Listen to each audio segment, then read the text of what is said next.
que permanece nele é a divina semente. Ora, esse não pode viver pecando, porque é nascido de Deus.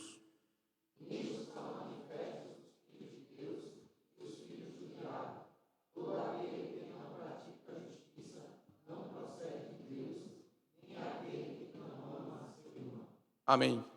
Versículo 3 diz: a si mesmo se purifica todo que nele tem esta esperança, assim como ele é puro. Nós aguardamos, irmãos, com expectativa, o dia em que seremos, como diz o verso de número 2, transformados na semelhança do Filho de Deus. Mas até lá, nós lutamos contra o velho homem, lutamos contra o velho Adão que habita em cada um de nós, contra a inclinação à prática do pecado. E por isso, como diz o verso 3, a si mesmo se purifica o que nele tem esta esperança. E essa purificação não é um ato autoimposto, não é um auto-sacrifício, mas é a atitude do coração, né, que arrependido confessa o seu pecado e busca em Cristo o perdão. Nós vamos passar alguns instantes em oração silenciosa. Aqueles que tiverem condições físicas, nós convidamos a que se coloquem de joelhos e após alguns breves instantes, convido o nosso irmão diácono Igno que faça uma oração de confissão de pecados.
Irmãos, eu os convido a fazermos a nossa terceira leitura proposta na liturgia dessa noite, que se encontra no livro de Apocalipse, capítulo 11.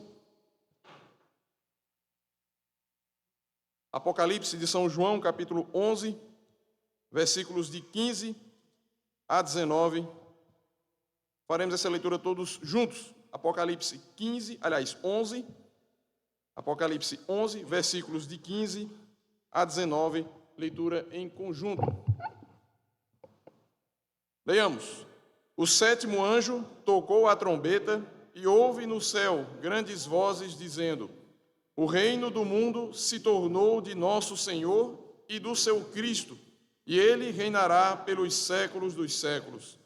E os 24 anciãos que se encontram sentados no seu trono diante de Deus prostraram-se sobre o seu rosto e adoraram a Deus, dizendo: graças te damos, Senhor Deus Todo-Poderoso, que és e que eras, porque assumiste o teu grande poder e passaste a reinar.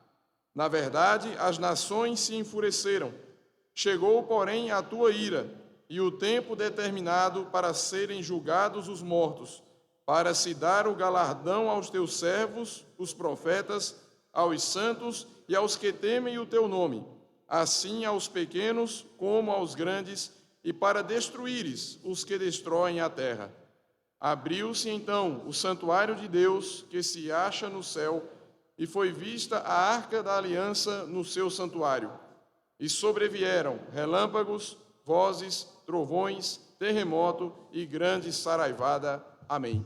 Nós temos aqui, irmãos, uma das tantas visões que o apóstolo João tem do santuário celestial, do lugar da habitação do próprio Deus e do seu Cristo. E aqui ele constata, ele observa e descreve aqui para nós um ambiente de culto, em que Jesus ele é louvado aqui como um rei. João vê o reino deste mundo sendo entregue a Jesus Cristo e ele reinando. Nós cremos, irmãos, que isso não é algo que vai acontecer ainda. Nós cremos que isso já está acontecendo, que Jesus Cristo reina hoje, nesse exato momento. É bem verdade que nós não vemos o seu reino plenamente consumado. Por isso mesmo, ele nos ensinou a orar dizendo: venha o teu reino. Mas o Salmo de número 110 nos garante que dia após dia, Jesus está vencendo os seus inimigos. Dia após dia, ele pisa cada um dos seus inimigos, até o dia em que nós poderemos, junto com a multidão dos anjos, dos santos, dos profetas, cantarmos esse mesmo cântico, quando ele vier para consumar definitivamente o seu reino. Enquanto isso não acontece, a igreja segue lutando, a igreja segue militando, pregando o evangelho, administrando as chaves do reino de Deus, convidando os pecadores a fazerem parte desse reino, excluindo aqueles que se acham culpáveis e impenitentes. Então, irmãos, essa é a caminhada da igreja. Nós fazemos parte da construção do reino de Deus. Isso é um privilégio para todos nós. Nós vamos proferir uma oração de louvor. Para essa oração, convido nosso irmão diácono Davi Braga para que faça essa oração de louvor ao nosso Deus.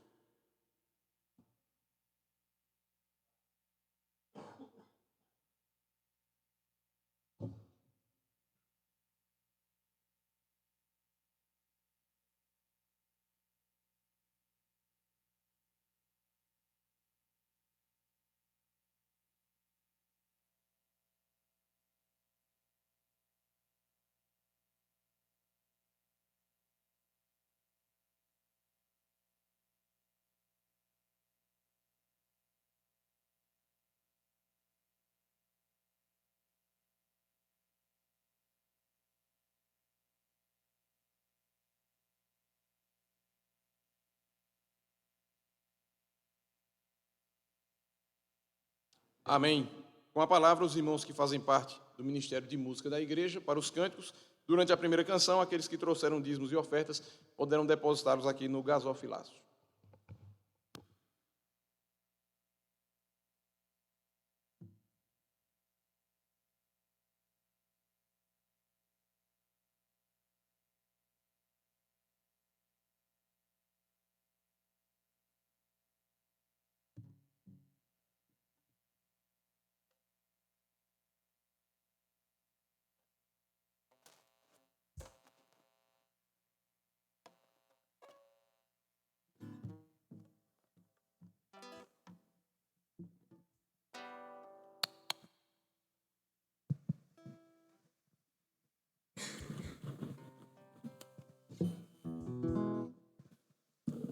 Novamente, boa noite, meus irmãos. A graça e a paz do nosso Senhor Jesus Cristo.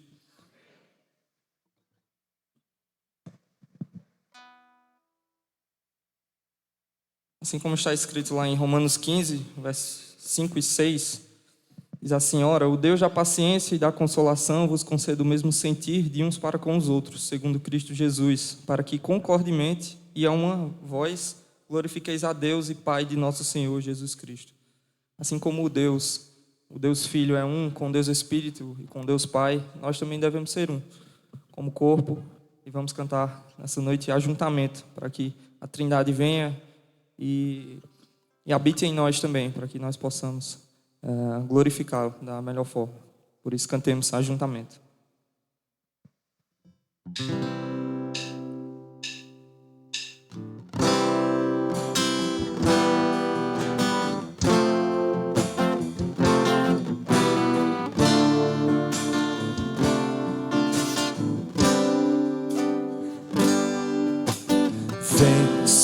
Sopra sobre nós teu sopro. Reunidos neste ajuntamento, Reunidos nesse ajuntamento, honra e santifique este momento com a tua igreja que é teu povo. faz teu rio de paz, Faz teu rio de paz correr no meio desses que por fé vem bendizer-te. e a uma voz E a uma voz oferecer-te seus louvores, súplicas e anseios. Tu és o Senhor de toda glória, Tu és o Senhor de toda glória, hoje e sempre como fosse outrora, no correr da história, revelando o seu amor. Deus bendito Rei, Deus bendito, Rei e Salvador. Deus bendito, Rei e Salvador. Tu és o Senhor de toda glória, Tu és o Senhor de toda glória, hoje e sempre como fosse outrora, no correr da história, revelando o seu amor. Deus bendito, Rei e Salvador. Deus bendito, Rei e Salvador. Deus bendito, Rei e Salvador. Deus bendito, Rei e Salvador.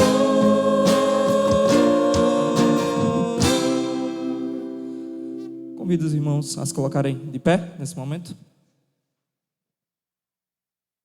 Lá em 1 Timóteo 1,17, vai dizer assim: assim, ao Rei eterno, imortal, invisível, Deus único, honra e glória pelos séculos dos séculos. Amém. Vamos louvar ao nosso Deus, pedindo para que Ele reine na vida de cada um de nós. Reina em mim.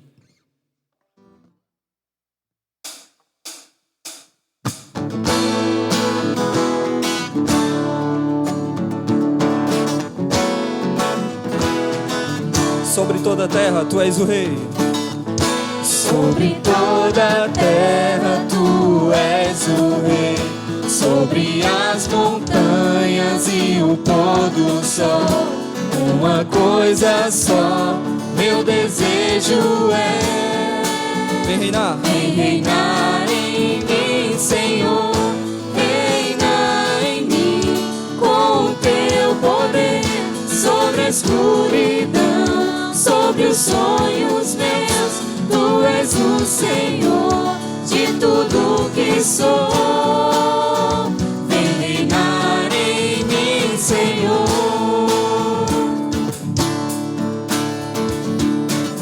Sobre o meu pensar, tudo que eu falar. Sobre o meu pensar, tudo que eu falar, faz-me refletir a beleza que há em Ti. Tu és para mim mais que tudo aqui. Vem reinar em mim, Senhor, reina em mim, com o Teu poder, sobre a escuridão, sobre os sonhos meus. Tu és o Senhor de tudo que sou. Vem reinar em mim, Senhor, com o Teu poder, sobre a escuridão, sobre os sonhos meus. Tu és o Senhor de tudo que sou. Vem reinar em mim, Senhor. Vem reinar em mim, Senhor. Vem reinar em mim, Senhor.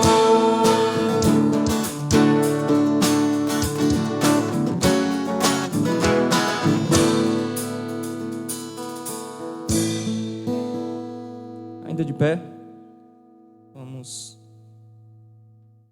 louvar o nome do nosso Deus, dizendo que desde os confins da terra, no mais profundo mar, nas alturas dos céus, o nome do Senhor é louvado. Ele é louvado, pois Ele criou, Ele mantém toda a criação, por isso Ele é digno de ser louvado. Cantemos desde os confins da terra.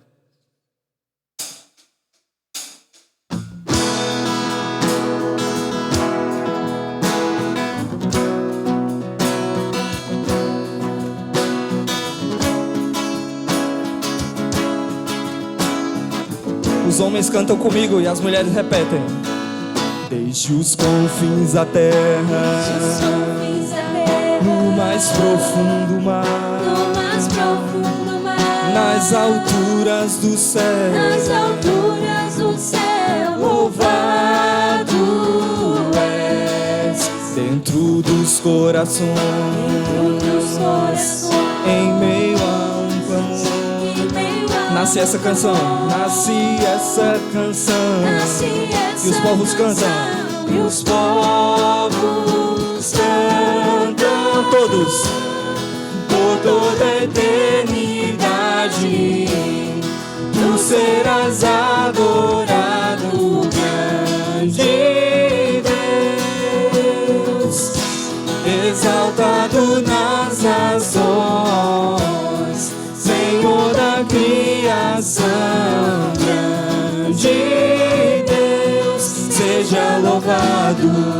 Do início, desde os confins da terra, desde os confins da terra, no mais profundo mar, nas alturas do céu, louvado és dentro dos corações, em meio a um clamor,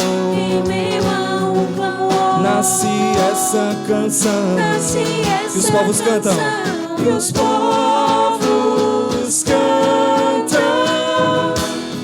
por toda a eternidade, tu serás adorado, grande Deus, exaltado nas nações, Senhor da criação, grande Deus, seja louvado.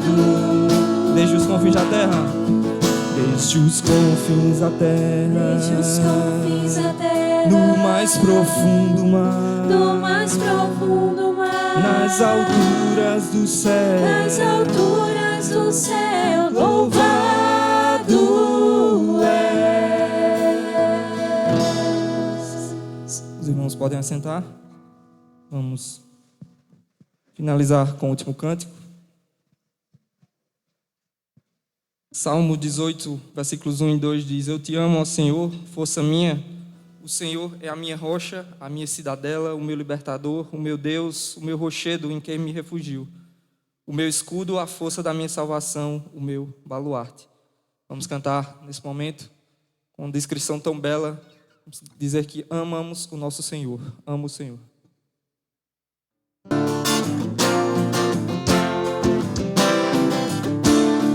Vamos cantar do início. Amo o Senhor.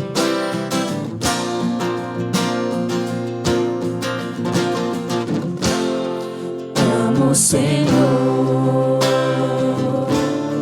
meu Salvador, anelo tê-lo bem junto a mim. Minha esperança é tua palavra que jamais desamparou. Aquele que busca sua face e quer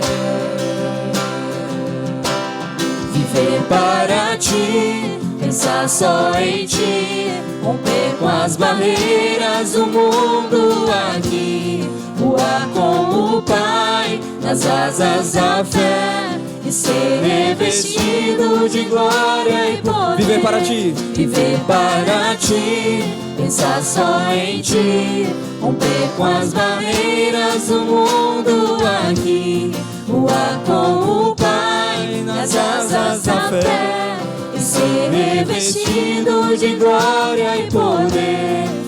Amo o Senhor.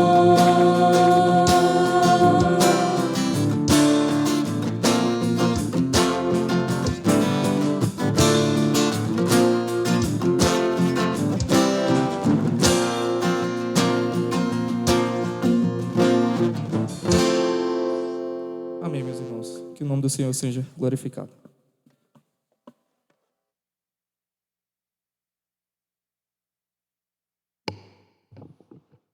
Nós vamos orar, irmãos, agradecendo ao Senhor pelos dízimos e ofertas. E em seguida, assume o púlpito da igreja o nosso irmão presbítero Vitor Braga, que estará trazendo a pregação dessa noite. Vamos orar? Senhor nosso Deus, Tu que és o Criador de todas as coisas, que nos puseste, ó Deus, por mordomos da Tua criação, nós te agradecemos, Senhor, pelos dons que o Senhor tem nos conferido, pelas bênçãos materiais, pelo dom da vida, e pedimos, ó Deus, que o Senhor nos dê cada vez mais corações generosos, liberais, para que nós possamos, ó Deus, destes mesmos recursos, abençoar a vida de outras pessoas. É o que nós te pedimos por Cristo, o nosso Senhor, aquele que vive e reina contigo e com o Espírito Santo, um só Deus, agora e para sempre. Amém.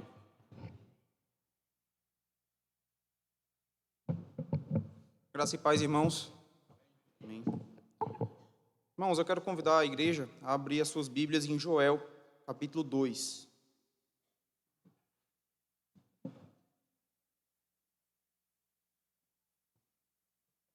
Joel, capítulo 2. Nós leremos, irmãos, primeiramente os 2 primeiros versículos desse capítulo, versículos 1 e 2 de Joel 2. Em seguida, passaremos para os versículos 12 a 17. Eu vou fazer a leitura, mas os irmãos acompanham com atenção nas suas Bíblias. Vou esperar um tempo para todo mundo poder encontrar.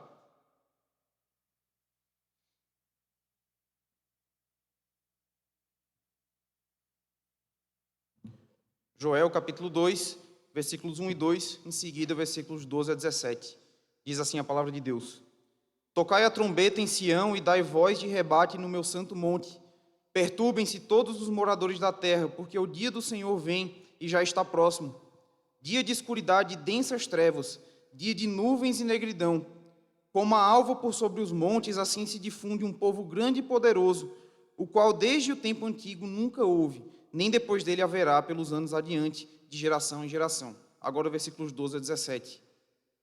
Ainda assim, agora mesmo diz o Senhor: convertei-vos a mim de todo o vosso coração, e isso com jejuns, com choro e com pranto.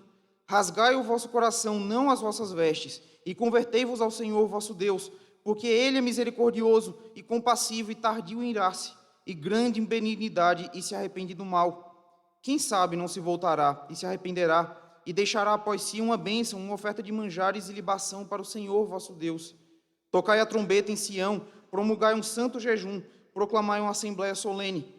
Congregai o povo, santificai a congregação, ajuntai os anciãos, reuni os filhinhos e os que mamam. Saia o noivo da sua recâmara e a noiva do seu aposento. Chorem os sacerdotes, ministros do Senhor, entre o pórtico e o altar, e orem. Poupa o teu povo ao Senhor, e não entregues a tua herança ao opróbrio, para que as nações façam escárnio dele, porque hão de dizer entre os povos: onde está o Senhor Deus? Amém, irmãos. Vamos orar antes de começar a meditação da palavra.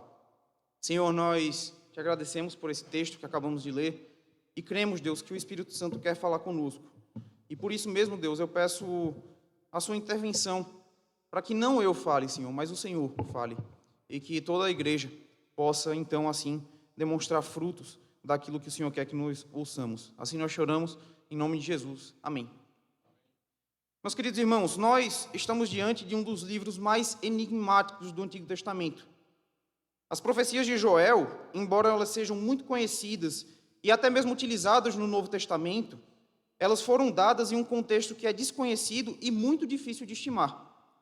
Se vocês prestarem atenção no livro, e até é um bom dever de casa que vocês façam a leitura desse livro na íntegra, nas suas casas, ele não é um livro grande, vocês vão perceber que, diferentemente da fórmula tradicional que é utilizada por outros profetas, Joel não vai iniciar os seus escritos informando qual era o rei que estava à frente em Israel.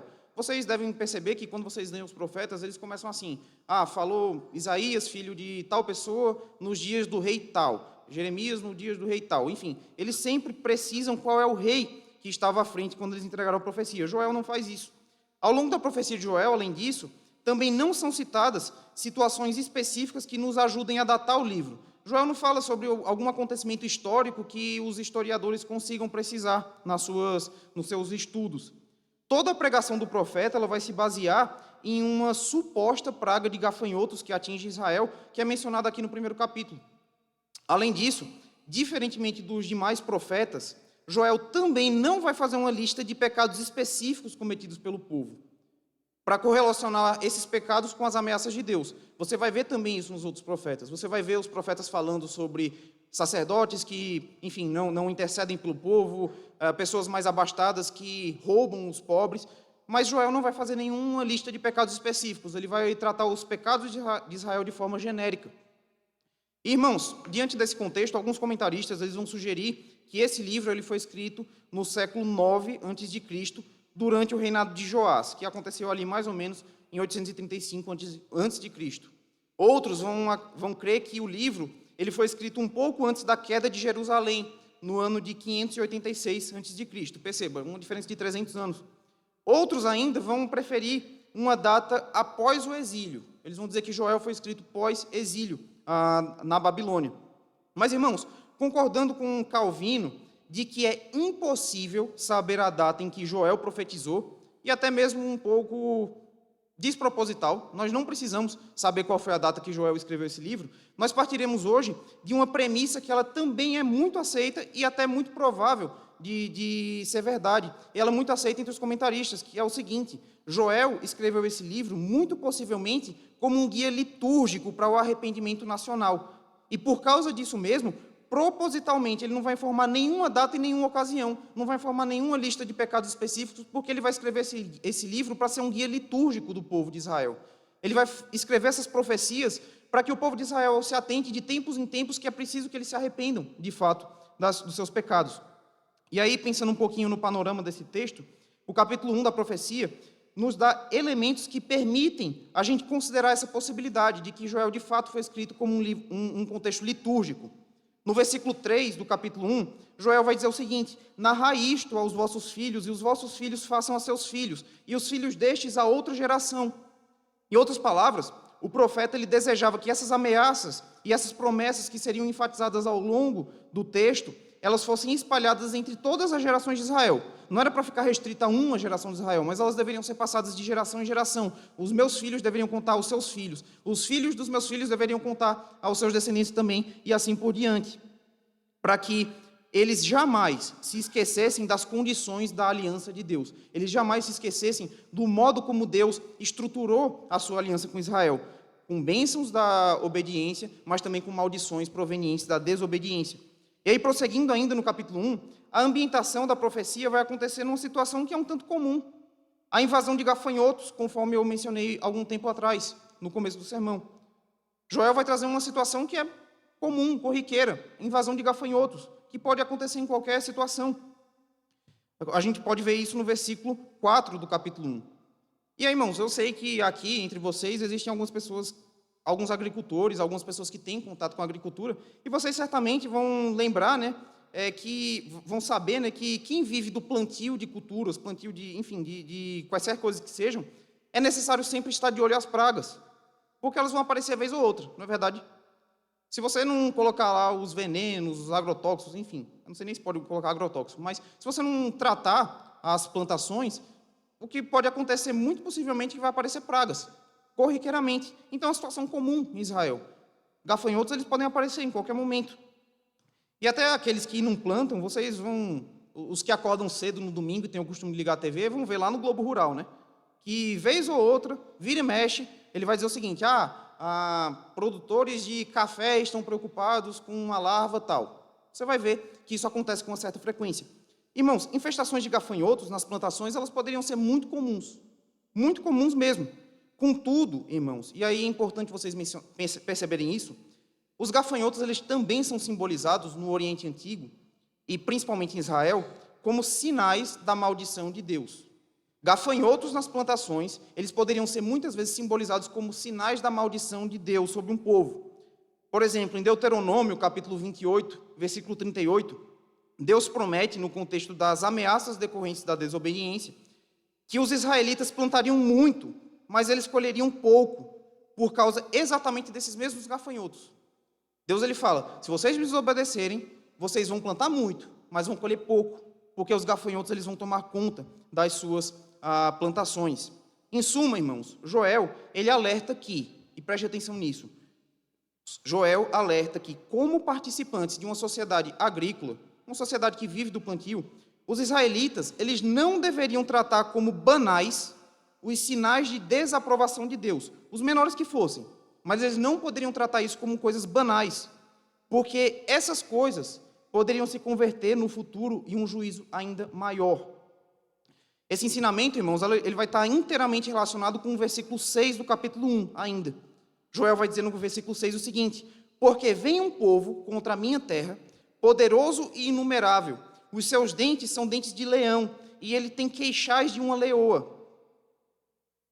Então Joel ele vai correlacionar a invasão dos gafanhotos com uma invasão de um povo antigo. Ele vai falar, assim como os gafanhotos estão invadindo a sua plantação, também, se vocês não se arrependerem, um povo estranho, um povo cruel, vai invadir a terra de vocês. A ideia, portanto, é que, se o povo ignorasse de tempos em tempos, de geração em geração, se eles ignorassem os pequenos sinais da desaprovação de Deus, o Senhor enviaria um juízo muito maior, um povo guerreiro. Irmãos, o que é que a gente sabe da história? Que Deus de fato fez isso. Em determinado momento da história, Deus de fato enviou um povo guerreiro contra Israel. Israel, a nação do norte, foi invadida pela Assíria, salvo engano. O reino do sul foi invadido pela Babilônia. Deus de fato mandou povos para guerrearem contra Israel. Por esse mesmo motivo, então, Joel vai dizer nos primeiros 2 versículos do capítulo 2, que caso eles continuassem ignorando esses sinais de Deus, então esses israelitas eles deveriam temer muito, eles deveriam se atemorizar muito pelo juízo que Deus enviaria. Capítulo 2, versículos 1 e 2, novamente. Tocai a trombeta em Sião e dai voz de rebate no meu santo monte. Perturbem-se todos os moradores da terra, porque o dia do Senhor vem.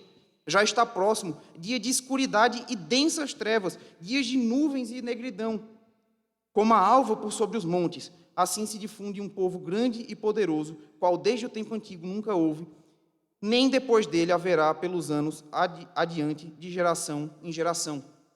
Então, irmãos, percebam, Israel estava sendo alertado para que eles olhassem para os pequenos sinais de desaprovação de Deus, no dia a dia, de tempos em tempos, de geração em geração. Porque se eles não se atentassem para essas coisas, se eles não se atentassem para o puxão de orelha que Deus estava dando, então, mais tarde, dias depois, eles poderiam sofrer um juízo muito maior. Contudo, irmãos, eu queria chamar a atenção de vocês para a seguinte questão. Quando Joel escreve esse livro, aparentemente, a vida religiosa de Israel andava, entre aspas, bem. Aparentemente, Israel não tinha pelo que se preocupar. A casa do Senhor, o templo de Israel, ele ainda estava de pé. Você vai perceber isso numa referência que Joel faz a essa casa do Senhor no capítulo 1, versículo 15. Ele vai dizer, que dia? Porque o dia do Senhor está perto, vem como Todo-Poderoso. Eu acho que eu errei a referência. Aqui no capítulo 1, versículo 14, perdão. Ele vai dizer que os moradores desta terra, eles deveriam correr para onde? Para a casa do Senhor, vosso Deus, e clamar ao Senhor. A casa do Senhor ainda estava erigida, ela estava de pé. Os sacerdotes, muito provavelmente, eles ofereciam seus sacrifícios normalmente. Dia após dia, manhã e de tarde, eles ofereciam seus sacrifícios. Ofertas de manjares e libações, que eram ofertas contínuas do dia a dia, que poderiam ser feitas com animais e com cereais, trigo, grãos, enfim. Essas ofertas, elas continuavam a ser dadas, ofertadas a Deus. A gente vai ver isso no versículo 9 do capítulo 1, quando Deus ele vai ameaçar tirar essas ofertas. E se Deus ameaça tirar essas ofertas, é porque, naturalmente, elas estavam acontecendo. Deus ele vai falar que essa oferta estava cortada num contexto em que ele já vislumbra Israel sendo invadido por esse povo estranho. Mas até então, essas ofertas de manjares, elas aconteciam normalmente. Então, irmãos, perceba, Joel vai fazer uma observação que é um tanto incômoda e até poderia parecer que não fazia sentido. Ué, como é que Joel está dizendo que Deus está desgostoso com a minha geração se tudo anda bem em Israel?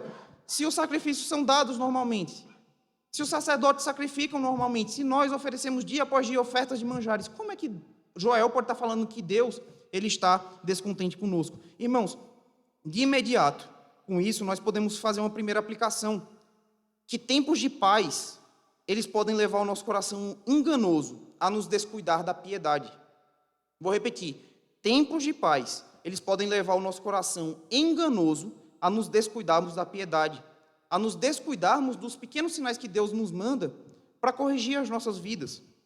Por isso mesmo, nós precisamos, nessas épocas, estar mais alertas e vigilantes. A igreja está andando bem? Glória a Deus. Não descuidemos da piedade. Não deixemos de procurar o Senhor com a inteireza do nosso coração, porque muito facilmente nós podemos deixar de fazer isso.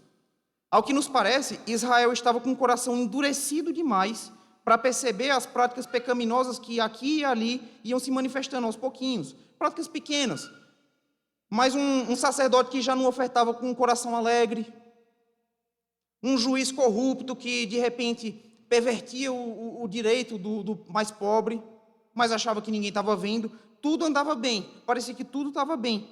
E eles estavam endurecidos demais para perceber que nas suas pequenas práticas, aqui e ali, eles deixavam Deus desgostoso. E eles não conseguiam perceber isso. Seria necessário, então, irmãos, que o Senhor enviasse um povo cruel, para que eles percebessem que o seu coração não estava mais integralmente voltado a Yahvé. Era preciso que Deus mandasse um povo cruel, para colocar um juízo muito pesado contra Israel, para que eles percebessem que eles estavam causando o desgosto em Deus, causando ira em Deus. Eu penso, irmãos, que muitas vezes a igreja incorre nesse tipo de erro. Eu penso que a igreja incorre nesse tipo de erro muitas vezes. Esperamos muitas vezes entre aspas, a peteca cair, para que então nós comecemos a nos lamentar pelos nossos pecados, para que então nós comecemos a pensar o quão pecadores nós somos. O adolescente, irmãos, ele espera muitas vezes acessar o site inadequado. O adúltero espera muitas vezes já estar profundamente envolvido emocionalmente com uma pessoa estranha que não é sua esposa ou não é seu marido, para que então ele comece a tentar evitar de pecar. Para que então ele comece a pensar, eita, eu estou andando no caminho errado, eu estou causando a ira do meu Deus. Não pensemos, meus queridos, que aqueles que foram disciplinados, aqueles que foram até mesmo excomungados da igreja, eles perderam acesso à mesa do Senhor do nada. Não pense que eles simplesmente estavam lá tranquilos, vivendo a sua vida belamente, e um dia aconteceu deles caírem no pecado, e aí eles, enfim, passaram por esse processo todo e acabaram perdendo acesso à mesa do Senhor, acesso à comunhão dos santos. Nem que aqueles, irmãos, que mesmo que não tenham passado por isso, mas que hoje já não têm a mesma alegria na presença de Deus, eles chegaram a essa situação no piscar de olhos. O salmista vai dizer no Salmo 32, versículo 8, que Deus nos instrui e nos ensina o caminho que nós devemos seguir enquanto Ele dá conselho sob as suas vistas. Deus não nos deixa órfãos, irmãos. Deus não deixa a gente andar em caminhos tortuosos, de forma que a gente ande, e quando chegar lá na frente, é que a gente perceba que aconteceu alguma coisa errada. Não, Deus ele nos dá conselhos enquanto nos olha, enquanto olha para a nossa vida.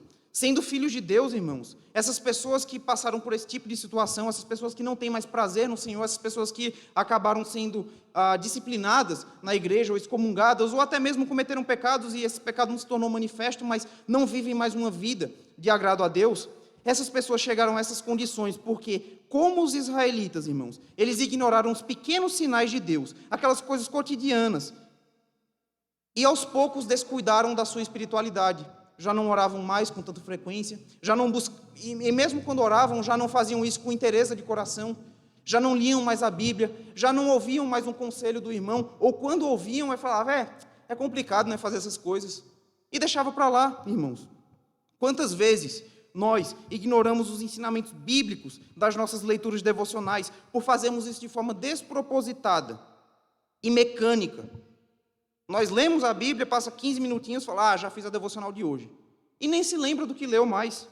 Quantas vezes, irmãos, nós ignoramos que em um determinado período de tempo, às vezes um mês, às vezes um ano, parece que Deus ele está falando sobre a mesma coisa conosco. Parece que quando a gente lê a Bíblia, Deus ele fala sobre um assunto específico. Parece que quando a gente vem para a igreja, Deus ele fala sobre aquele mesmo assunto. E aí a gente ouve, não sei, ouve um programa de rádio falando da palavra de Deus e ouve aquele mesmo versículo.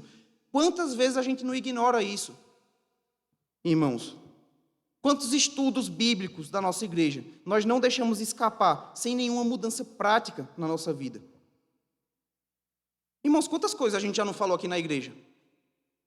Que muitas vezes a gente se descuidou. Eu lembro que recentemente, na classe das mulheres, eu estava aqui com os meus poderes de superintendente, fiquei aqui fazendo a chamada e fiquei ouvindo a ministração do presbítero Esdras. Ele falou sobre um estudo, ele deu um estudo sobre a impaciência. Acho que as mulheres vão lembrar desse estudo. Impaciência.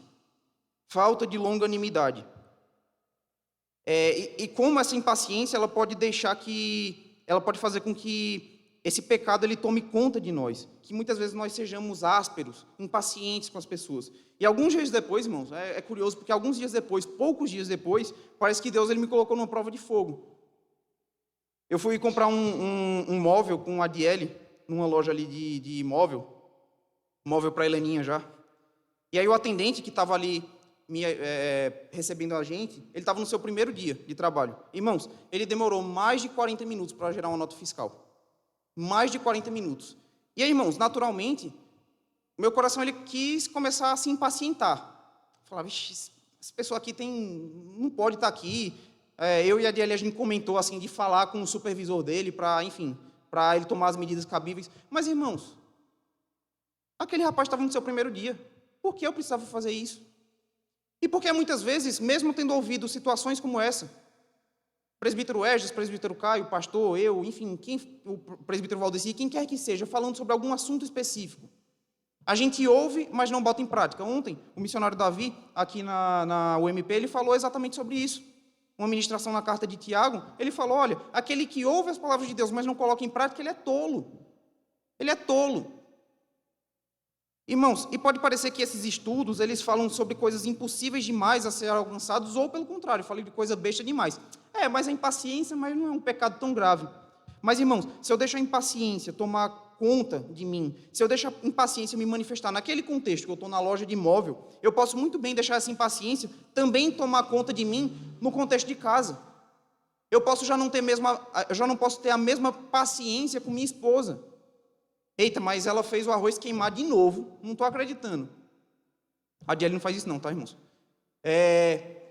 Mas aí eu posso ficar impaciente, e aí eu começo a reclamar, e eu começo a não achar mais graça em nada que minha esposa faz. E aí, aos poucos, isso vai destruindo o meu casamento até que eu chegue à ruína, até que eu chegue à desgraça. Até que Deus mande juízo para mim. Mande um divórcio. Mande uma situação em que eu não tenho mais alegria na minha casa. Enfim, irmãos. Claro, Deus ele não é autor do pecado, mas Ele pode endurecer o meu coração e deixar que eu ande nos meus pecados até o ponto de eu chegar à ruína, irmãos. Aqui na igreja nós já falamos sobre tantas coisas, irmãos. A gente já falou sobre impaciência, descontrole, raiva, ganância, modéstia, o como se vestir.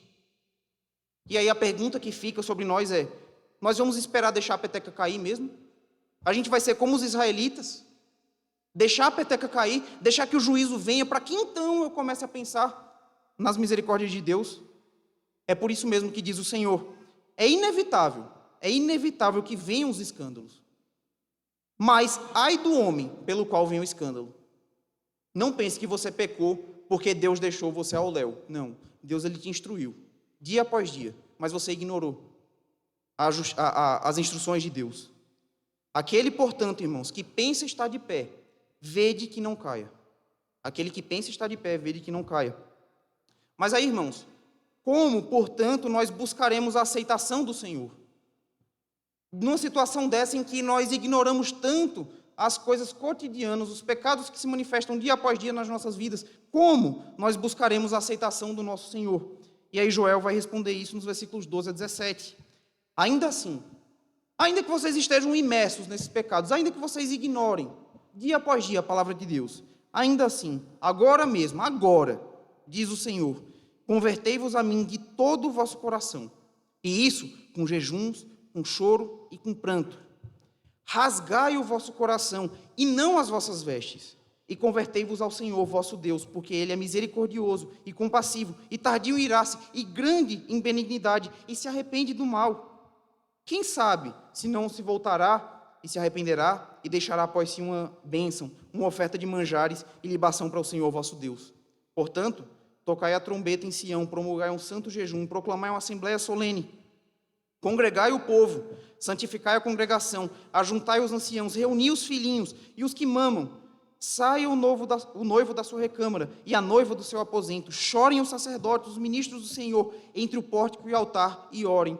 Poupas o teu povo, ó Senhor, e não entregues a tua herança ao opróbrio, para que as nações façam escárnio dele. Essa é a resposta que Joel nos dá. Como nós seremos propícios novamente a Deus? Como Deus ele vai se arrepender do mal que Ele quer lançar sobre nós? Convertendo-nos de todo o coração. E, amados, por mais que pareça óbvia essa instrução, tá certo, eu vim para a igreja hoje para ouvir que eu preciso me arrepender, por mais óbvio, irmãos, que isso possa parecer, o ser humano degenerado, o ser humano envolto no pecado, o ser humano alheio às coisas de Deus, ele tem extrema dificuldade de fazer isso. Eu posso falar 1 milhão de vezes, vocês precisam se arrepender. Se o Espírito Santo não tocar no coração de vocês, vocês não vão se arrepender. Vocês vão usar subterfúgios para tentar sair pela tangente. Isso aqui não é comigo, não. Não preciso me arrepender. Ou fazer aquela coisa mecânica. Talvez, irmãos, dizendo, arrependam-se. Talvez se Joel chegasse ao povo de Israel e falasse, olha, vocês precisam se arrepender dos seus pecados, o profeta não perceberia a efetividade do seu chamado. Porque é muito comum, irmãos, que as nossas contrições e as nossas orações de, entre aspas, arrependimento, elas sejam meramente rituais, elas não envolvam a tristeza que é necessária para esse momento. Deus ele quer que nós busquemos arrependimento e busquemos isso com tristeza, com choro, com lamento. Você pecou contra o Deus de Israel, você pecou contra o teu Criador, você precisa se entristecer com isso, mas muitas vezes nós fazemos isso de forma mecânica. Senhor, perdoa os meus pecados. Eu nem enumero quais são os meus pecados, eu nem digo quais são os meus pecados para Deus. Senhor, perdoa os meus pecados aí, que eu cometi no dia. Nem para pensar nos pecados que eu cometi no dia a gente faz. Deus ele não quer isso, irmãos. Deus ele quer que a gente faça isso com tristeza. O desejo do Senhor é que nós percebamos que, diante de todas as suas bênçãos, diante de todo o amor que Deus derrama sobre nós, diante das bênçãos que Israel obtinha de Deus, mesmo assim o povo era ingrato com ele. Deus ele quer que nós nos lamentemos mesmo, choremos mesmo, nos humilhemos diante dele. E não é por acaso que ele vai dizer, convertei-vos a mim de todo o vosso coração, com jejuns, com choro, com pranto. Vocês precisam se arrepender com jejum, com choro e com pranto, se humilhar diante de mim, porque vocês não têm percebido o mal que vocês têm feito. O Senhor nos recomenda que essa manifestação de tristeza e de arrependimento ela não seja meramente ritual, mas ela envolva a inteireza do nosso ser. Deus ele quer que essa manifestação de arrependimento, ela envolva corpo e alma. Eu vou me arrepender diante de Deus envolvendo meu corpo, minha alma, a inteireza do meu ser, para que então nós internalizemos, irmãos, a profundidade do luto pela nossa rebeldia contra Deus. Eu vou envolver todo o meu coração nesse ato, para que eu entenda o luto que o pecado deve causar. Eu vou fazer jejum, eu vou chorar, eu vou prantear diante de Deus, envolver todo o meu ser, para que eu entenda o mal que eu cometi. Sim, irmãos, se é verdade que Joel foi escrito como um guia litúrgico para o arrependimento, um guia que deveria ser lido de geração em geração, de tempos em tempos, então Deus requer de nós que de tempos em tempos nós pratiquemos os jejuns, nós pratiquemos o choro, nós pratiquemos o lamento, que nós choremos pelos nossos pecados, porque é tão fácil, irmãos, que entretidos com as coisas dessa vida material, dessa vida terrena, nós esqueçamos o real propósito que a nossa vida tem, da necessidade que nós temos de nos santificar a Deus, e não obstante da terrível malignidade do nosso ser. Deus ele quer que eu lembre que eu preciso me santificar, mas por outro lado eu sou pecador. Deus ele quer que a gente entenda que a gente precisa ser santo, porque Ele é santo, mas por outro lado eu estou imerso em um lamaçal de pecado. Irmãos, quando a gente pensa demais no que comer e no que vestir, como Jesus Cristo nos avisa, olha, não pensem demais no que comer e no que vestir, mas quando nós pensamos demais nessas coisas, nós esquecemos, irmãos, daquilo que é mais importante, a nossa relação com o Senhor. Quando nós estamos embriagados com os encantos do mundo material, com o que o mundo material pode nos oferecer, nós negamos as necessidades da nossa alma. Eu estou envolto demais com o que o mundo pode oferecer, mas eu esqueço do que a minha alma precisa. Não é à toa, irmãos, que fazendo referência novamente ao capítulo 1, Joel vai dizer no versículo 5, que os israelitas eles estavam ébrios, eles estavam embriagados, eles estavam bêbados. As coisas aconteciam ao seu redor, mas eles não conseguiam perceber.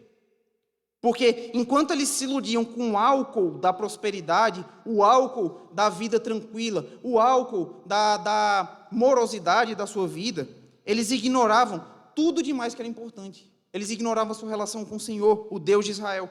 Por isso mesmo, irmãos, certa vez, Jesus, ao ser indagado sobre a observância do jejum por parte dos seus discípulos, ele vai responder com maestria. Ele vai dizer o seguinte, olha, podem, acaso, estar tristes os convidados para o casamento enquanto o noivo está com eles? Dias virão, contudo, em que lhes será tirado o noivo, e nesses dias eles vão jejuar. Os discípulos de João Batista, ascéticos que eram, eles chegaram em Jesus e falavam, olha, por que a gente jejua? Por que os fariseus jejuam e os seus discípulos não jejuam? E Jesus vai dizer o seguinte, eles não podem jejuar enquanto o noivo está com eles, mas no dia que o noivo for tirado, aí sim eles vão jejuar. Aí sim eles vão ficar tristes. De fato, irmãos, não fazia o menor sentido que enquanto o Deus encarnado estivesse no seu meio, os discípulos jejuassem. Não fazia sentido isso. Mas, irmãos, nos dias em que o Senhor lhes fosse tirado, nesses dias, os dias de hoje, em que Jesus Cristo não está presente conosco de forma corpórea, em que o pecado tenazmente nos assedia, o pecado ele remove do nosso coração a alegria da presença de Deus, é preciso que nós jejuemos, é preciso que nós entristeçamos, é preciso que nós clamemos com lágrimas que o Senhor volte, que o Senhor nos liberte da presença do pecado. Eu preciso chorar por isso, irmãos.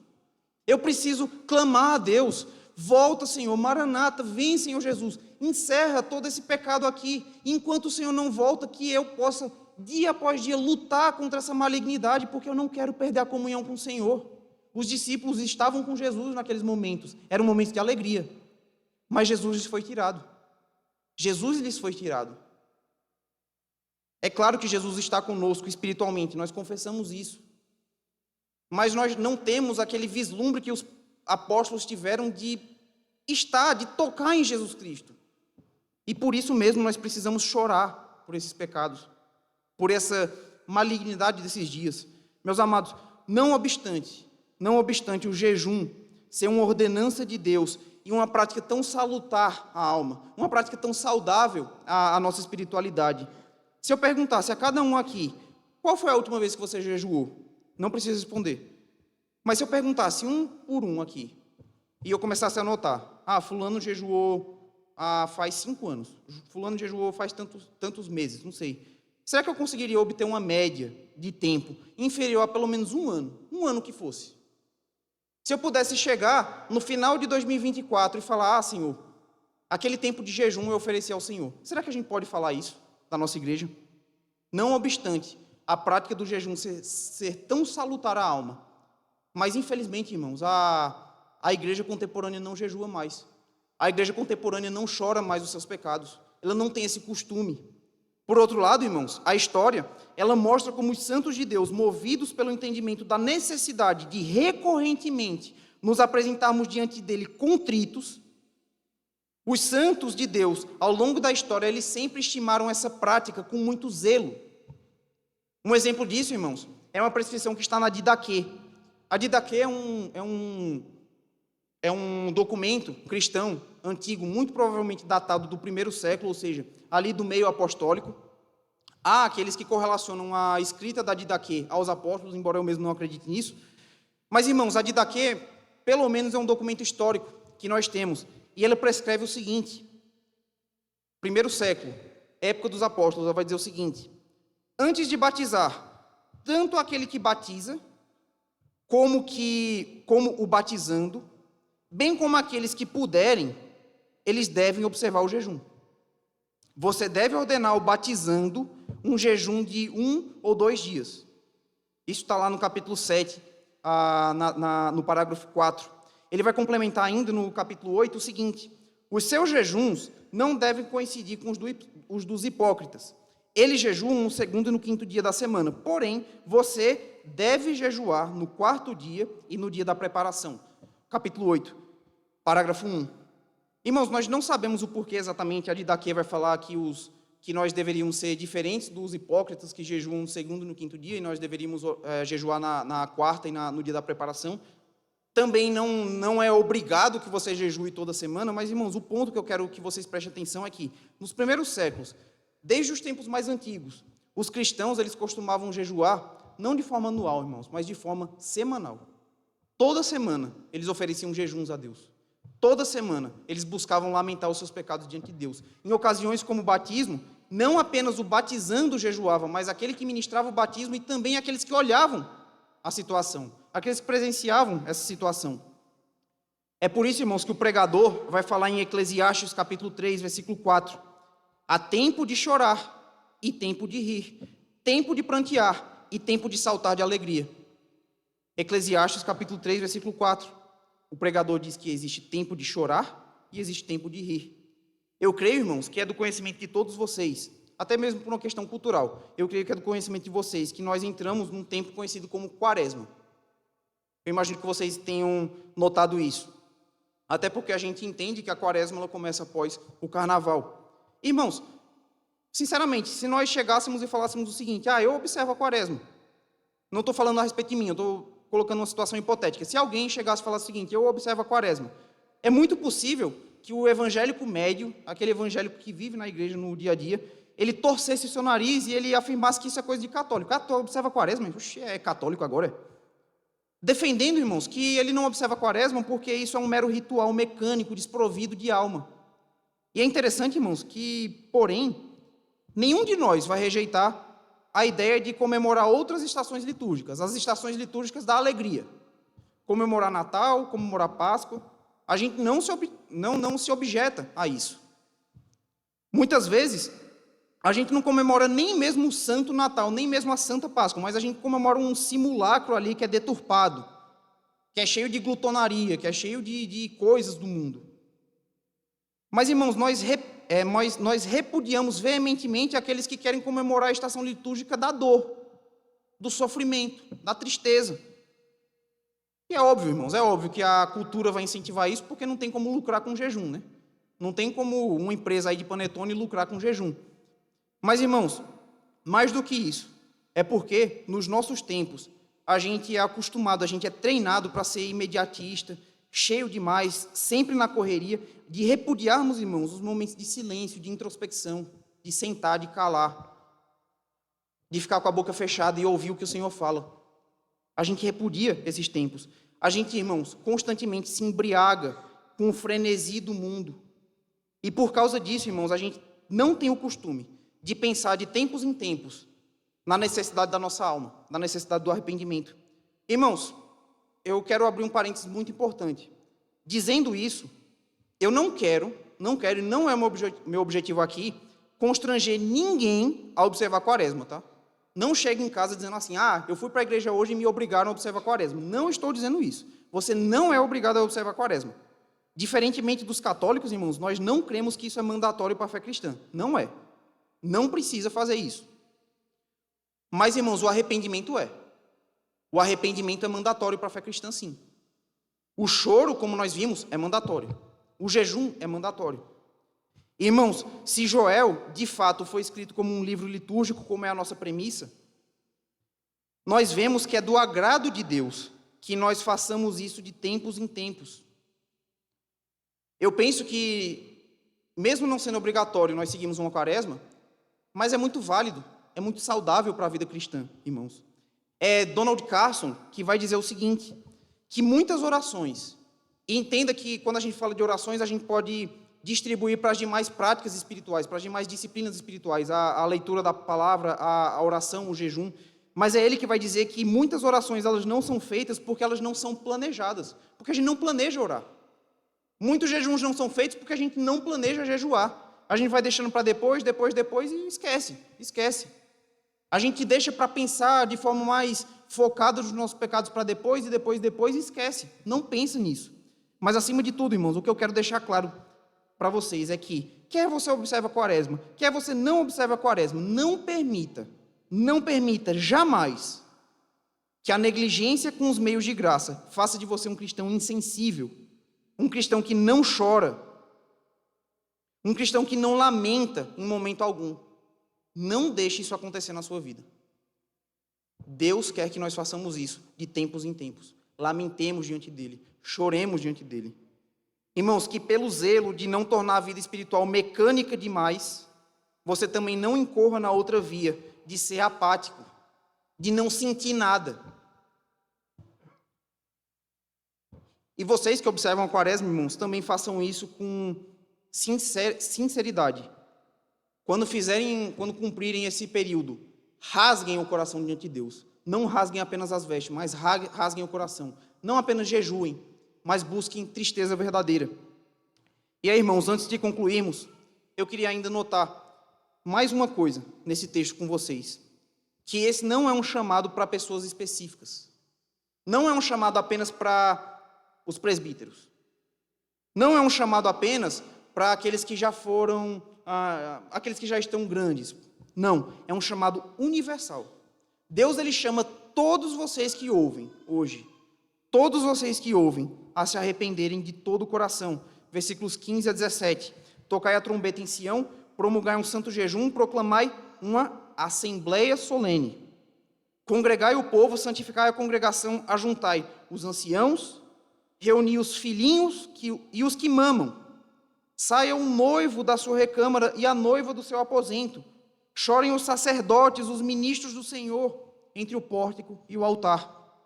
Na assembleia solene, no culto ao Senhor, o culto que nós estamos prestando agora, inclusive, Deus deseja que cada um de vocês que ouve, cada um de vocês, considere atentamente os seus pecados, considere atentamente a sua vida à luz de tudo que você tem feito e à luz da palavra de Deus. Eu vou contar uma novidade, irmãos. Todos vocês pecam. Oh, que surpresa, né? Todos vocês pecam, irmãos. Irmãos, se todos vocês pecam, se a criancinha menor que está ouvindo, ela peca, qual é o motivo de nós tentarmos fugir desse chamado? Por que é que eu vou dizer que Deus ele não está falando comigo? Não, todos vocês pecam, todos vocês precisam se apresentar diante de Deus com sinceridade. Eu, inclusive. Era importante, irmãos, chamar a atenção de cada indivíduo, porque na nossa aversão a Deus, nós usamos qualquer subterfúgio, nós usamos qualquer desculpinha para sair pela tangente, para fingir que a coisa não é conosco. Mas perceba que Joel vai falar com os anciãos, ou seja, com aquelas pessoas que são experimentadas demais, com aquelas pessoas que já estão na igreja há 50, 60 anos, que mesmo que não tenham um cargo de liderança, mas elas já exercem uma certa influência por causa da sua maturidade, mas Joel fala com essas pessoas. Ele fala, olha, vocês precisam se arrepender, vocês precisam chorar pelos seus pecados. Porque é muito comum que essas pessoas mais experimentadas, elas pensem assim, não, mas eu já vivi coisa demais, eu sou um cristão maduro. Não, enfim, a minha vida eu busco todo dia ali a Deus. A gente muitas vezes quer fazer que a coisa não é da gente. Mas os experimentados, aqueles que estão na igreja há muito tempo, eles precisam ouvir. Mas Joel vai falar com os filhinhos, com os que mamam. Sim, crianças, com vocês. Deus fala com vocês também. Vocês também fazem parte do pacto. Vocês também fazem parte da aliança que Deus faz com o seu povo. Vocês também precisam se arrepender dos seus pecados. Se arrepender daquilo que você fez de errado na escola, com um coleguinha, aqui na EBD. Se arrepender da sua inveja, do seu ciúme. Não quero emprestar aquele meu brinquedo. Vocês precisam se arrepender dessas coisas. Mas Deus ele fala também com os noivos e com as noivas. Com o noivo e não com o esposo. Não, irmãos. A ideia aqui de Joel é o seguinte. Muitas vezes, nós estamos vivendo momentos da nossa vida que eles são muito intensos, muito especiais, né? O noivo e a noiva, eles não pensam em qualquer outra coisa senão o casamento. Eles estão ocupados demais planejando aquele casamento. Mas Deus, ele mostra o seguinte, olha, não existe ocupação maior do que a necessidade de se arrepender. Vocês também, pode estar fazendo o que for, vocês também precisam se arrepender. Não existe compromisso maior que vocês tenham do que se arrepender a Deus. Porque, meus irmãos, muitas vezes a gente pensa assim, não, depois do meu casamento é que eu penso nisso aí. Não, eu estou vivendo um momento tão bom da minha vida, depois que acontecer tal coisa é que eu vejo isso. Mas Jesus Cristo, ele fala sobre essas pessoas. Louco, essa noite te pedirão tua alma. E o que é que tu tens? E o que tens preparado, para quem será? Não deixe para amanhã o arrependimento é para hoje. Mas por fim, irmãos, Joel vai falar também com os sacerdotes e com os ministros do Senhor, porque muitas vezes nós nos preocupamos tanto com os pecados e com a espiritualidade do povo, que nós esquecemos os nossos mesmos. Muitas vezes a gente pensa, mas o povo precisa andar em santidade, que eu esqueço, que eu também preciso andar em santidade. Deus, ele lembra dessas pessoas também. Portanto, irmãos, chegando ao final, nos acostumemos a chorar pelos nossos pecados. Só que eu quero finalizar esse sermão lembrando que existe um motivo justo que o texto indica, um motivo justo para nós nos arrependermos. Nós devemos rasgar o nosso coração, porque Ele, Deus, é misericordioso e compassivo, e tardio em irar-se, e grande em benignidade, e se arrepende do mal. Irmãos, o fim da quaresma é o domingo da Páscoa. A quaresma termina quando a Páscoa começa. A quaresma, o jejum, o arrependimento, enfim, o que você fizer para lembrar dos seus pecados, eles devem acontecer para nos lembrar, para nos voltarmos a Deus. Por quê? Porque Deus amou o mundo de tal maneira que deu seu Filho unigênito para que todo aquele que nele crê não pereça, mas tenha a vida eterna. Porquanto Deus enviou o seu Filho ao mundo, não para que julgasse o mundo, mas para que o mundo fosse salvo por ele. Sim, irmãos, oremos, choremos, jejuemos, não pensando que essas coisas em si, elas compram a Deus de alguma forma. Não, façamos isso, irmãos, na perspectiva de que Deus, Ele vai olhar para o nosso arrependimento e vai restaurar a alegria da nossa salvação. Ele vai nos lembrar que o seu Filho, Ele foi enviado para que nós mesmos tivéssemos comunhão com Ele. Para que nós, irmãos, através dessas disciplinas espirituais, nós tenhamos uma profunda percepção do nosso pecado e pela nossa contrição nós recebamos a notícia de Jesus Cristo com profunda alegria. Por quê? Porque o choro, irmãos, ele pode durar uma noite, mas a alegria, ela vem pela manhã. O teor, irmão, da profecia de Joel, ela vai mudar abruptamente a partir do versículo 18. Sim, o versículo seguinte à nossa meditação, Joel ele faz uma transição no livro. Antes, o que ele apresenta como ameaça, ele vai falar que depois desse arrependimento, a sorte de Israel mudaria. Versículo 18, então o Senhor se mostrou zeloso da sua terra, compadeceu-se do seu povo. E alguns versículos depois, irmãos, aí vai vir aquele texto que é muito conhecido da igreja, que Pedro vai citar lá em Atos. E acontecerá depois desse dia, depois do perdão que Deus derramou sobre vocês, que eu derramarei o meu espírito sobre toda a carne. Vossos filhos e vossas filhas profetizarão, os vossos velhos sonharão, os vossos jovens terão visões. E assim por diante. Assim, irmãos, assim como a história nos mostra a diligência que os santos tiveram de buscar a face do Senhor em momentos de arrependimento profundo, em momentos de jejuns, em momentos de choros e lamentos, a história também vai nos mostrar, irmãos, que quando a igreja fez isso, quando a igreja buscou ao Senhor com todo o seu coração, Deus deu a ela experiências com o Espírito Santo cada vez mais profundas. Eu não estou falando aqui de gritaria, de confusão, não. Eu estou falando do verdadeiro avivamento, irmãos. Santidade prática, mudanças sociais, conversões em massa. A história mostra que quando a igreja dobrou os seus joelhos diante de Deus, quando a igreja chorou os seus pecados, Deus ele respondeu com uma profunda manifestação do Espírito Santo nesses locais. Temos vários exemplos. Os puritanos, por exemplo, estão aí para nos mostrar. Os reformadores estão aí para nos mostrar. Tudo o que desejamos, irmãos, e o que devemos desejar é que o Senhor nos santifique e tenha comunhão conosco. Oremos, irmãos, portanto, como Daniel, inclina, ó Deus, os ouvidos e ouve, abre os olhos e olha para a nossa desolação e para a cidade que é chamada pelo teu nome, porque não lançamos as nossas súplicas perante a tua face fiados em nossas justiças, mas em tuas muitas misericórdias. Deus é misericordioso, irmãos. Portanto, choremos os nossos pecados diante dele, confiados de que ele proverá salvação a nós. Oremos, irmãos. Senhor, nós queremos te agradecer, Pai, pela palavra que o Senhor nos dá e pedir, Deus, com todo o nosso coração, que o Senhor nos perdoe, Deus, dos pecados.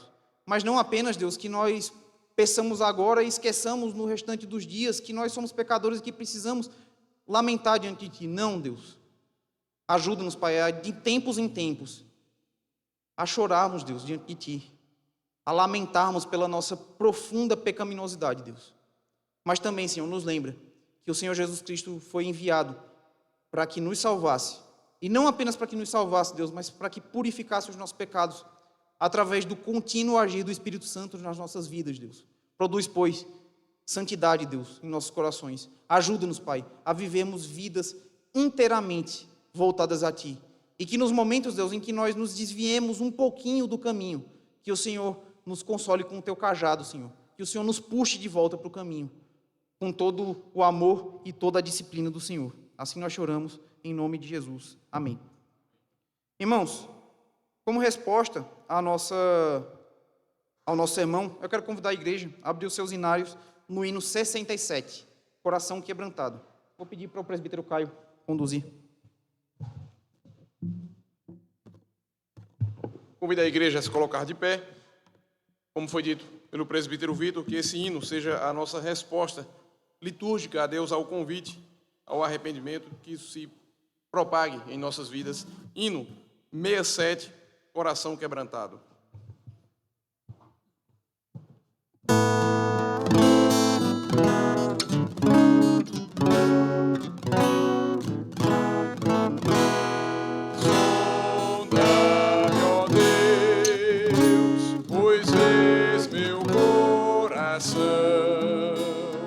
Prova-me, ó Pai, te peço em oração, de todo mal, liberta-me, Senhor, até da transgressão que oculta for.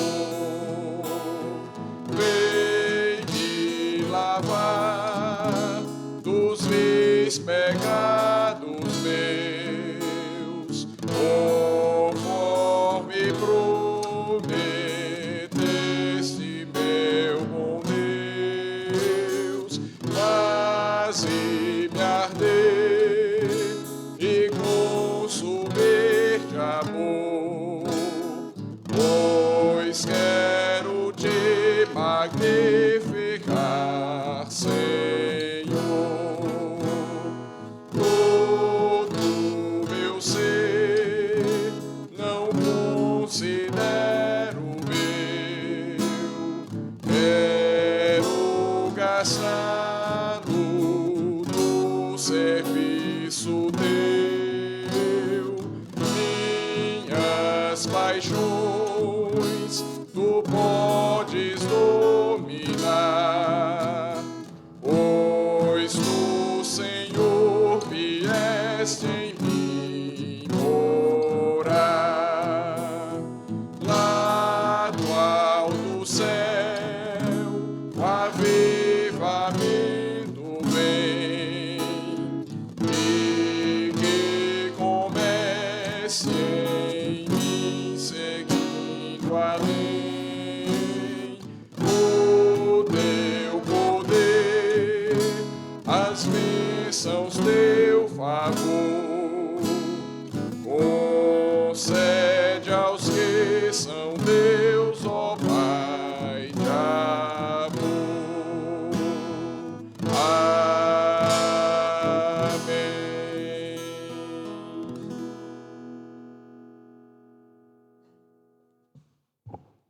Graça e paz, amada igreja do Senhor. Nós vamos orar, encerrando este momento. Na sequência estaremos recebendo a bênção dos apóstolos. Oremos todos. Senhor, queremos nesse instante, ó Deus, agradecer ao Senhor por este momento que estivemos aqui reunidos, porque nós cremos que Foi o Senhor que nos trouxe aqui a este local. O Senhor é aquele que é o dono das nossas vidas. E assim o Senhor inclina as nossas vidas de acordo com a tua vontade, o nosso próprio coração. O Senhor nos trouxe aqui essa noite para que pudéssemos então receber a tua palavra, ouvir a tua voz. E obrigado, Senhor, porque isso demonstra o teu zelo para conosco. Porque nós fomos exortados para entendermos a necessidade do arrependimento, do quebrantamento, ó Deus, mesmo quando estamos bem, para que possamos assim, ó Deus, vigiar, ter essa atitude, ó Deus, como uma atitude vigilante da nossa parte, obedecendo assim aquilo que o Senhor Jesus nos ordena, para que nós vigiemos e oremos e assim não venhamos a entrar em tentação, porque o nosso espírito está pronto, mas a carne é fraca. Nesse sentido, te damos graças por esta palavra que para alguns pode até ser dura aos ouvidos, mas, ó Deus, o Senhor tem o objetivo de nos edificar, de nos consolar, de nos moldar à semelhança de Jesus Cristo, e assim somos gratos. Ó Deus, e aqueles que precisam de fato, ó Deus, desse arrependimento, dessa conversão, que ainda não se converteram a Ti, que o Senhor também aplica essa palavra a esses corações, de modo que eles possam entender a necessidade de confessarem a Jesus como Senhor e Salvador. Ó Deus, como foi dito, o Senhor enviou Jesus a esse mundo. O Senhor entregou o seu Filho porque o Senhor tanto amou a este mundo. Neste sentido, ó Senhor, aplica esta palavra para que assim, ó Deus, haja de fato conversão, para que haja uma mudança de mente, para que haja, ó Deus, uma nova natureza, ó Deus, para que assim novas criaturas possam nascer e surgir nesta noite. Isso para a Tua glória. Continua abençoando esta igreja, que ela possa sempre com ousadia proclamar a Tua palavra, com compromisso com o Senhor e com a Tua verdade. Ó Deus, nos abençoa, dá-nos, ó Deus, uma semana abençoada e que possamos também nesta semana lembrar destas disciplinas espirituais, da oração, do jejum, ó Deus, da leitura da Tua palavra, enfim, nos ajuda, Senhor Deus, a usarmos aquilo que o Senhor nos concedeu como, ó Deus, benefícios para que nós possamos continuar nesta jornada até o dia do Senhor, até o dia de Cristo Jesus. Portanto, nos fortalece e nos guia neste caminho. É assim que nós te oramos, agradecidos, no nome do Senhor Jesus. Amém. E agora, meus irmãos, receber a bênção.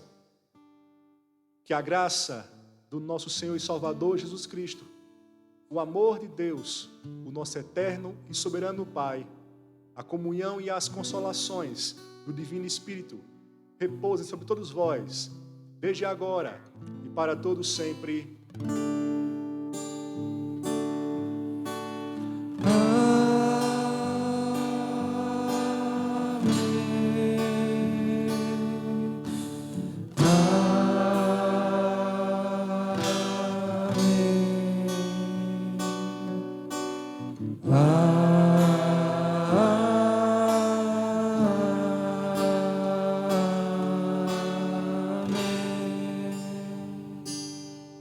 Assentar, passamos para os nossos avisos, começando já com os costumeiros. Terça-feira, reunião de oração, 18h30. Nós não tivemos na última semana, em virtude da nossa chegada do nosso retiro. Retomamos agora, nesta próxima terça, 18h30, com a nossa irmã Simone Almeida na condução. Quinta-feira, estudo bíblico, aqui às 19 horas, estarei à frente deste trabalho. Sexta-feira, o nosso programa de rádio. Às 17 horas, Rádio São Bento FM, também transmitido pelo nosso canal, o canal da igreja.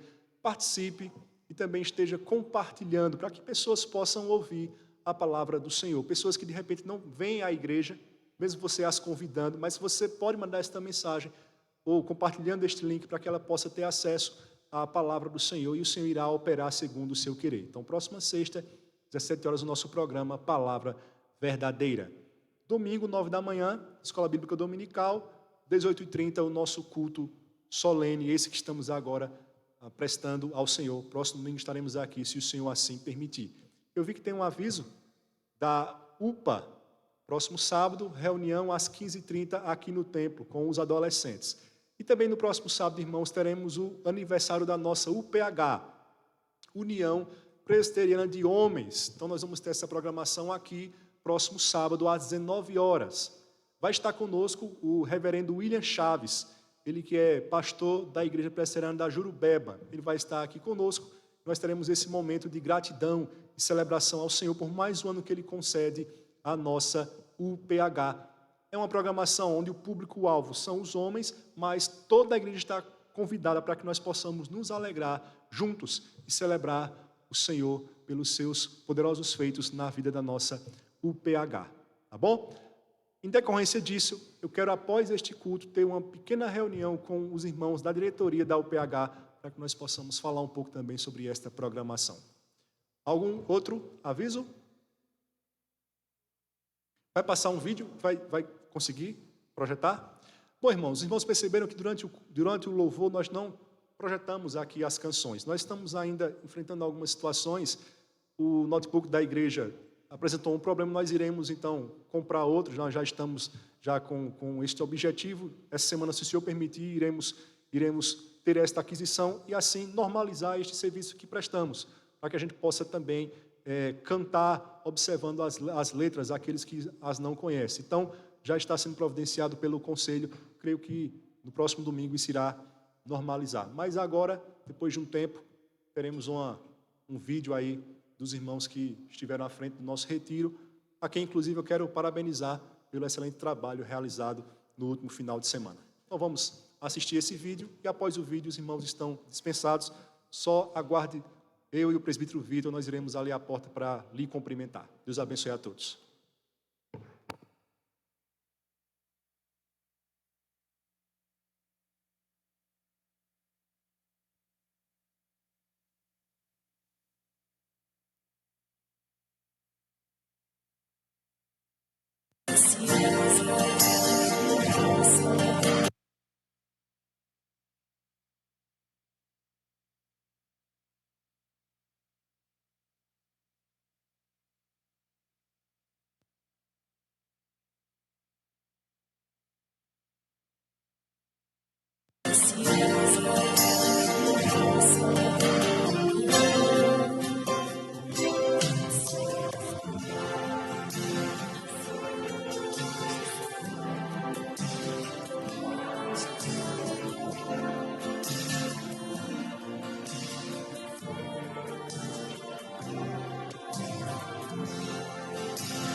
Uma dupla de meliantes que vinha causando pânico em uma pequena cidade do interior do estado.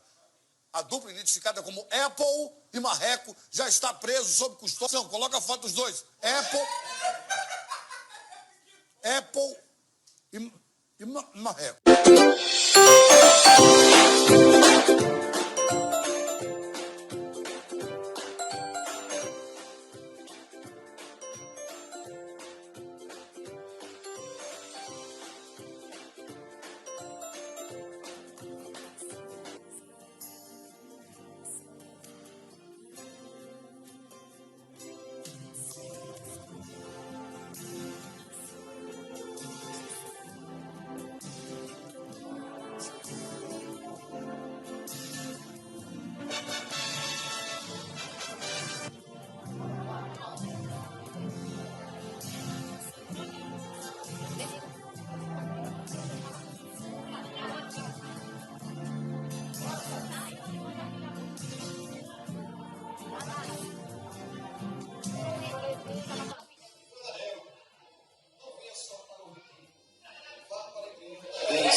oração no altar. Por isso, seguimos unidos em amor. Quem será a próxima puxadinha?